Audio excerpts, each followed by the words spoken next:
Well, hello everybody and welcome back to the channel. Friends, great news. It's time once again to dive into that tense, terrifying, yet always terrific world of Rod Serling's Twilight Zone. And this time we'll be watching Season 2, Episode 12 already, Dust. Friends, you don't know what to expect from the Twilight Zone other than Rod's going to be guiding us through an incredibly entertaining narrative. Nothing to it but to do it. If you could do me a quick favor though and hit that like button, smash that subscribe, ring that bell for notifications. It greatly helps out a small channel and it allows me to alert you next time it's time for the Twilight Zone or any of our sci-fi fare. And of course, if there's anything that we do that you would like early or in its full-length format, the link to our Patreon is in the description. If you're not a fan of Patreon, consider YouTube memberships. You'll get all of our episodes at least a day early. But my dear friends, all that is then and this is now. And what is now? Now it's time to take a journey into the unknown with Rod Serling as we watch The Twilight Zone, Season 2, Episode 12, Dust. Prepare to engage maximum warp reaction. And away we go.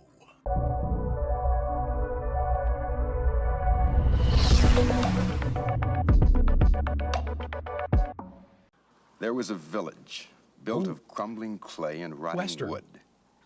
And it squatted ugly under a broiling sun like a sick and mangy animal wanting to die.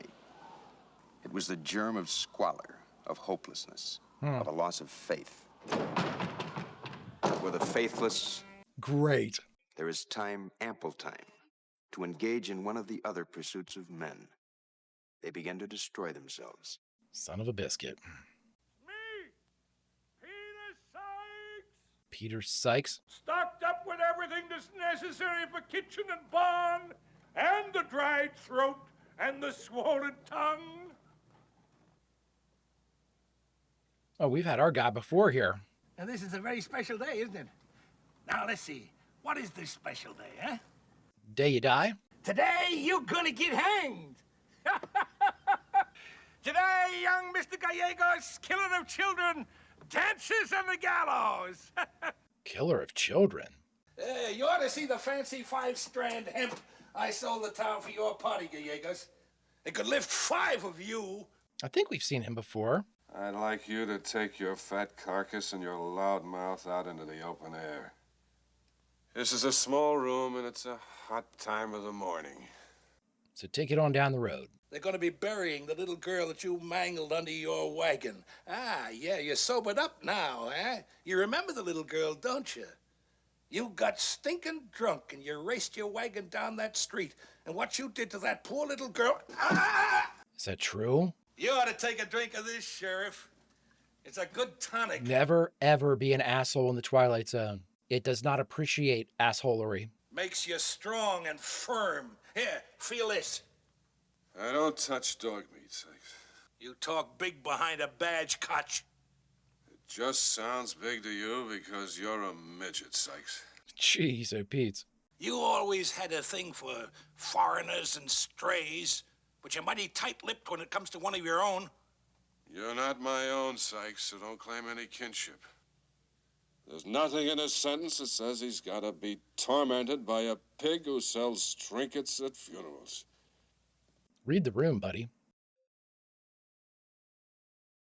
So my man in the jail cell got drunk and ran over a kid and killed her? Dear God. This is a desolate shithole. When this day is over, which one will you weep for, Koch? I have tears enough for both.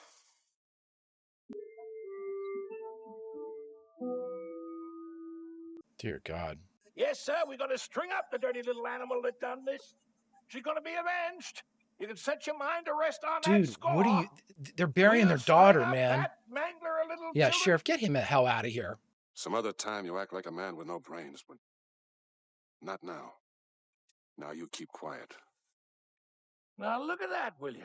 Immediately speaks. Gallegos' old man shows his face in town in broad daylight. And during the funeral procession, too. Somebody ought to take a horsewhip to that. You're very opinionated, buddy. No, don't say anything. My father wishes for me to tell you that his heart is broken. That if he could give his own life in return. He understands. Get out of the way, little girl. Get out of the way. Can't you see? Can't you see that we're burying our daughter today? A lot of people want to talk to these two. No matter how you cut it, they lost a child. Please, my son did not mean to do it. He is a lover of children, as you all are. He's a lover of children. Hey, padre, por favor, váyase a la casa. No se le necesita aquí. Father, take Estrellita home. They will hurt you if you stay here. Please, go home now. Váyase a la casa, por favor. Luis, my lucky coin. It is said one can make a wish on it. Go home, old man. You never been drunk, Mr. Sheriff? Well, it's not the drinking he's hanging for here. My son was hungry, and he felt such pain. And he drank too much. He rode down the street, not looking, not seeing. Sadness that they had no work. Sadness that the earth all around him was growing barren. I get it, man, but this isn't... It's a horrific accident. If we're to believe this, it's a horrific accident, but... You go tell your papa. You understand? You tell your papa I want to help him, but that I have a magic dust that turns hate to love. Now you tell your papa to bring 100 pesos to my room in 1 hour. Okay, you're going to end up on the wrong side of that rope, buddy. This is the Twilight Zone, buddy. 100 pesos of worth of magic dust. The Twilight Zone does not look kindly upon assholes. I heard that sentence and it didn't sound right. We're at the intermission. The Twilight Zone has 100% record of, let's just say, letting the evildoers end the episode exactly where they need to be. I'm confident the Twilight Zone will champion us again. When was it God made people? Was it the 6th day? He should have stopped on the 5th. Ah, great line. I ain't never seen a hanging. I figured it was about time. Why? Why not? I'll learn a lesson. I'll see what happens to drunks that kill kids. How do you teach them pain, Rogers? Shoot one of them in the arm? Wow. Is that the man they're gonna put the rope on? See, little one, I'm the man. Will it hurt? If God wills it. I'm ready, Sheriff. I actually think he is.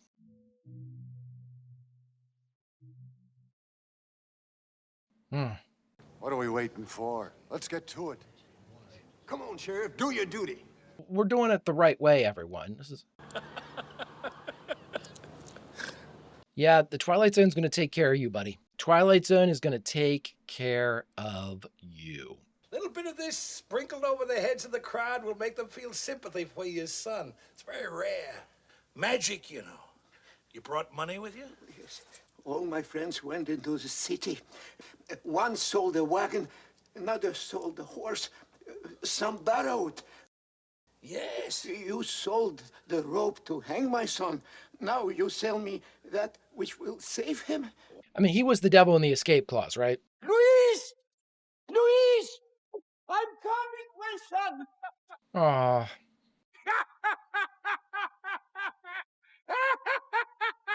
It's so sad. Sheriff, let's not stall.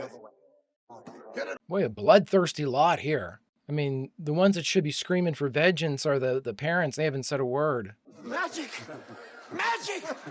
You must take heed to the magic! All of you!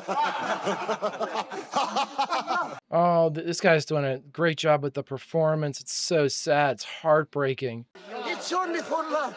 The magic is for love. The magic is... Twilight Zone, do not let me down with this one. It's for love! No! No!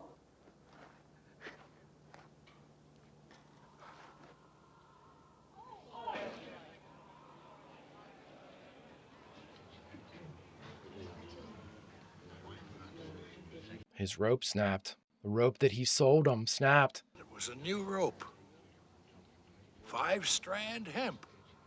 Nobody could have broken it. It couldn't have gotten broken.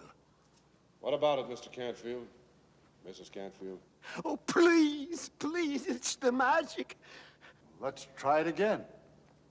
There are only 2 people here who have the right to ask for an eye for an eye. What about it, Mr. Canfield?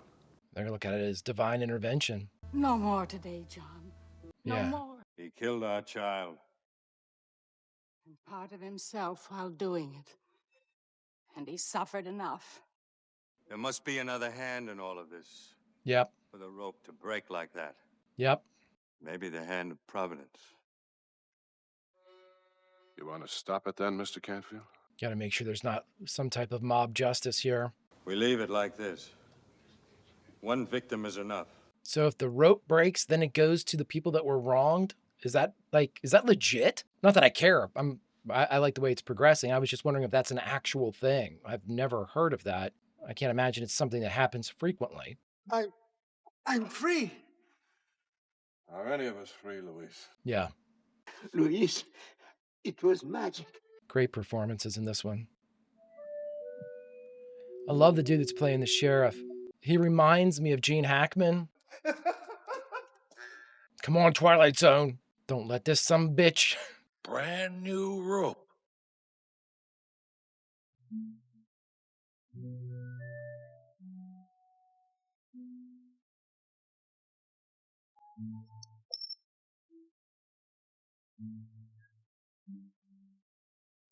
Go ahead. Oh, Twilight Zone, we're gonna let him get away with this? Don't understand. Why? And if there's any moral to it at all, let's say that in any quest for magic, in any search for sorcery, witchery, legerdemain, first check the human heart. Tonight's case in point, in the Twilight Zone. All right, everybody, we just finished watching The Twilight Zone, Season 2, Episode 12, Dust. And the only thing left to do is talk about it. All right, everybody, we just finished Dust, the 12th episode of the 2nd season of the one and only Twilight Zone. Boy, oh boy, they made a liar out of me. Damn you, Rod Serling. We had a perfect record with, in my mind, with the assholes of the Twilight Zone being dealt with accordingly by the end of the episode. And of course, as soon as I mention it and our perfect record, it is thwarted by none other than Sykes. Which, again, I believe that, you know what? I'm going to pause time. Yes, my friends, after a brief look up, Thomas Gomez, who played Sykes, did indeed play our devil in the escape clause. So it's so much fun to see some of these people cycling back through the Twilight Zone. And I always love, and I've always loved it, even since the days of the old studios, where you would have directors or creatives, it could also be writers, it could also be teams of other actors who would just have such an affinity for a group, like their own. It's almost like their own stage troupe. You know, Quentin Tarantino does it quite a bit nowadays, where he has his like stable of people that he goes back to and uses all the time just because he knows he can work with them. I always love stuff like that. You know, I always love and the reason why I like it is the more that you see a collaboration continue, whether in this instance, Thomas Gomez and the Twilight Zone, kind of like what we have with the Twilight Zone, you start to see more and more evolved performances, whether it's the same character, whether it's a different character, whether it's just being in the same genre, the same series, like in the Twilight Zone. It does a lot to, for me, it does a lot to really, again, create almost a stability inside an episode or a series that really doesn't have a whole lot of stability going for it. You know, the whole premise is to keep you on your toes and to keep you off balance. I just think that it's a balances the scales a little bit to have people that we've seen before appear again, because one, you know you're going to get a great performance, and two, it almost seems like you're more home than maybe you were before. This one was a very different episode of the Twilight Zone for me, though, because I believe in this one, where was the Twilight Zone? You know, you could say, oh, well, the rope snapped. Okay. I mean, is that fantastical to believe it was a new rope? Sykes kept saying it. How could that happen? It was a new rope. I mean, there could be defects in anything. You know, you could say, oh, it was 5-strand braided rope. It shouldn't have snapped. Shouldn't, sure. You know, you could say maybe the sheriff kind of got it started a little bit. You know, we don't know that. We don't know exactly what went on to all this. Let me put it to you this way. the rope snapped, and that in and of itself, if you're viewing that as the fantastical element, I'll give it to you. But the thing is, if someone was doing a counterpoint on the rope snapping, you're going to have a lot more realistic or reality-based options other than magic or divine intervention. And so with that, this is one of those Twilight Zones where you can say, yeah, we're in the Twilight Zone. This is definitely things going on that don't really, not everything kind of matches up, but at the same time, there's nothing that screams, does the Leo meme where we're talking about Quentin Tarantino, where you're pointing and going, that's it. That's a Twilight Zone right there. Didn't have any of that. And I think I really enjoy those. The only thing that pisses me off is normally when we have assholes in the Twilight Zone, they pay a heavy price. In fact, go back to the escape clause. Oh my God. We see what happens to a-holes, and the escape clause is probably my first example of watching somebody really burn through whatever goodwill or luck or happenstance happened to befall them inside the Twilight Zone. Great stuff there. Great stuff here too. And is this a redemption arc? Is that what we're supposed to really see from this? Is this redemption? So the case is twofold if you're looking at it like a redemption story. We have Luis, who was absolutely admitted to the crime. I was drunk and I wasn't paying attention and I killed a child because I ran them over in my inebriated state. Okay. He certainly seemed like a nice guy. I'm not condemning him his entire life for this horrific accident, but again, the responsibility was at his feet, and that's in that time period to the gallows with you. So it snaps. Is there a redemptive arc for Luis then? Quite possibly. I doubt that he will ever get drunk again. You know what I mean? And if he does, well, then that's more of a damning mark on him as opposed to the society that was going to string him up. So then we look at Sykes. Sykes, who is this huge asshole, who was basically provoking a condemned dead man walking, who was giving shit or just kind of getting in the ear of the sheriff, was getting into the ear and just prattling on to the parents of the girl that was killed. He was just insufferable at the beginning of all of this. But then when faced with the idea that he knows full stop that was a brand new rope and there's no way it could have snapped, at least in his mind, then he thinks maybe it is magic. And you think, okay, well, he doesn't really think that. He got rid of that money pretty quick, though, didn't he? Almost like, I've got these 30 pieces of silver in my hands right now. I don't want any part of that if this is, in fact, something that's coming from an unseen hand. It lends itself. There's the potential that Sykes might have saved his own life with that redemption because the Twilight Zone probably had him right in the scope, like, all right, Sykes, this is where you get yours. And then he flipped the script and sincerely had a redemption arc. That's all I can think of. So maybe going forward, we have to think this. The Twilight Zone's watching, weighing, judging, and maybe even up to the last minute, if you truly make a change, you truly redeem yourself, there might be a stay of execution or a snapped rope. Friends, if you can do me a favor, hit that like button, smash that subscribe, ring that bell for notifications. It greatly helps out a small channel and allows me to alert you next time it's time for the Twilight Zone or any of our sci-fi fare. And of course, if there's anything that we do that you would like early or in its full-length format, the link to our Patreon is in the description.